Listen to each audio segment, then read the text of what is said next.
Alors bonjour, bienvenue à cette nouvelle capsule express. Mon nom est Maxime Pronovo, président de Studio Graphique. Aujourd'hui, le sujet du jour, 4 façons pour générer plus de leads via Facebook. En effet, beaucoup d'entreprises, la plupart même, vont utiliser les médias sociaux, principalement Facebook, pour développer leur clientèle, pour rejoindre plus de gens et faire connaître leur entreprise. Et il y a beaucoup de changements dans les derniers temps sur les plateformes de médias sociaux comme Facebook, où est-ce que là, il est plus difficile ou plus complexe de saisir exactement comment vous pouvez aller générer plus de clientèle, générer plus de leads au niveau de vos médias sociaux. Donc aujourd'hui, je voulais partager avec vous 4 façons simples qui fonctionnent toujours très bien pour générer des leads sur la plateforme qu'est Facebook. Donc, premier point, en fait, c'est d'offrir des gratuités. Les gratuités sont toujours un apport intéressant au succès des entreprises sur les médias sociaux, principalement sur Facebook. Les gens sont dans un mode où est-ce que lorsqu'ils vont voir des gratuités, qu'ils vont vraiment avoir l'intérêt d'aller voir comment ils peuvent obtenir ces aspects-là, l'économie qu'ils peuvent en faire, d'obtenir de l'information gratuitement. Ce qui est important de concevoir dans l'aspect de la gratuité, c'est de ne pas tomber dans la gratuité trop généralisée. Il faut être capable, en fait, d'utiliser la gratuité dans un objectif bien précis et en considération d'une audience aussi précise. Donc, ce que je veux dire par là, c'est qu'en fait, il faut savoir que vous offrez une gratuité, mais il faut que ça soit une gratuité pour les gens, mais qui en échange souvent d'informations.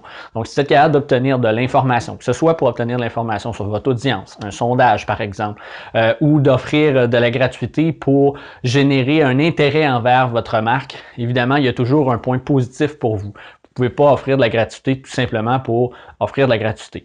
De l'autre côté, en fait, il faut s'assurer qu'effectivement, cette gratuité-là soit personnalisée à l'audience dont vous voulez obtenir l'information. Parce que très souvent, la problématique que les entreprises vont avoir, c'est qu'ils vont offrir une gratuité qui ne correspond pas du tout au champ d'intérêt des gens. Ce que je veux dire par là, c'est qu'exemple, vous offrez en échange d'informations lors d'un sondage, par exemple, un prix ou une gratuité quelconque au niveau d'un certain commerce ou d'un certain type d'entreprise qui ne correspond pas ou qui n'a aucun intérêt au niveau de l'audience que vous visez. Donc, de cette façon-là, les gens qui vont participer à votre sondage ne seront pas nécessairement la clientèle que vous voulez obtenir des réponses. Donc, c'est très important de s'assurer que votre gratuité soit réfléchie. Ensuite, une autre option pour générer des leads, c'est de poser une question.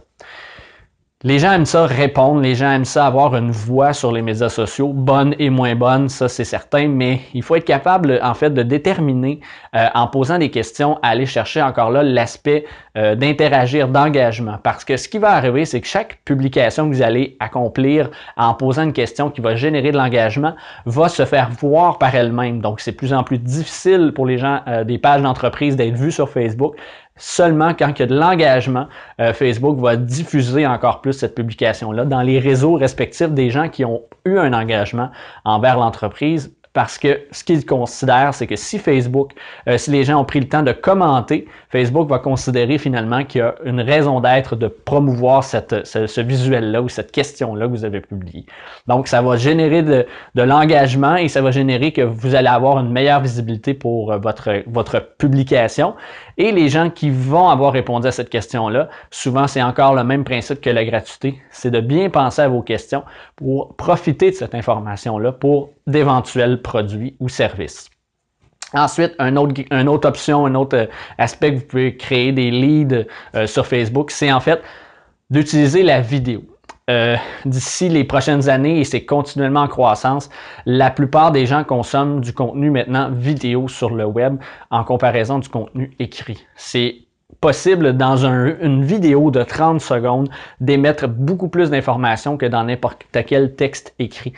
Donc, il est très important de vouloir développer une stratégie vidéo pour aller chercher justement des leads, aller chercher des gens de façon rapide et efficace. La longue vidéo n'est pas nécessairement plus profitable pour le moment. Les gens aiment quelque chose de court, de rapide et d'efficace qui va droit au but. Donc, concentrez votre information dans une courte vidéo qui va accrocher les gens, qui va accrocher votre audience et vous allez pouvoir générer plus de leads de cette façon-là. Par la suite, la dernière façon que je peux vous proposer aujourd'hui, c'est en fait d'exploiter la force du mobile. Les gens présentement ont toujours leur téléphone cellulaire à portée de main. Ils sont constamment en train de regarder les plateformes comme Facebook directement à partir de leur téléphone cellulaire. Donc, assurez-vous d'être capable de prendre votre téléphone, votre stratégie et de l'adapter pour que ce soit simple. Si vous considérez que quelqu'un doit émettre une action, que ça soit simple et que ce soit rapide et efficace pour quelqu'un qui regarde sur le mobile. Et aussi, vous êtes en mesure d'avoir l'option d'utiliser, par exemple, des chatbots qui vont vous permettre d'aller créer une certaine interaction par la suite via Messenger, par exemple, de façon automatisée pour poursuivre l'interaction avec les gens qui vont commenter vos publications, qui vont interagir avec vos publications. Donc, assurez-vous que vraiment, vous prenez en conscience que la plupart de votre audience va regarder en fait vos publications via un mobile et de s'assurer que la façon que les gens vont la voir, ce sera approprié pour générer un impact immédiat parce qu'on sait que bien que le mobile est très efficace, il est aussi regardé dans des situations qui ne sont pas nécessairement très calmes, très standards. C'est-à-dire que quelqu'un peut regarder son mobile lorsqu'il est en train d'attendre quelqu'un, il est en deux repas ou quoi que ce soit. Ça va très rapidement. Donc, il faut s'assurer d'avoir un impact beaucoup plus percutant lorsque on y va comme ça. Et si vous avez développé votre aspect pour le mobile, la version traditionnel ordinateur de bureau, si on peut dire, va être encore assurément avoir aussi d'impact parce qu'elle a été créée pour en avoir rapidement sur le mobile. Donc voilà, c'est tout pour la capsule d'aujourd'hui. Je vous retrouve très bientôt pour une autre capsule. Si d'ici là, vous avez des questions sur ce qui vient d'être mentionné, vous avez besoin d'informations, n'hésitez pas à nous le mentionner dans les commentaires. Et si vous avez aussi des sujets sur lesquels vous voudriez qu'on aborde, n'hésitez pas à nous le mentionner. Donc voilà, c'est tout pour la capsule d'aujourd'hui. Je vous retrouve très bientôt pour une autre capsule.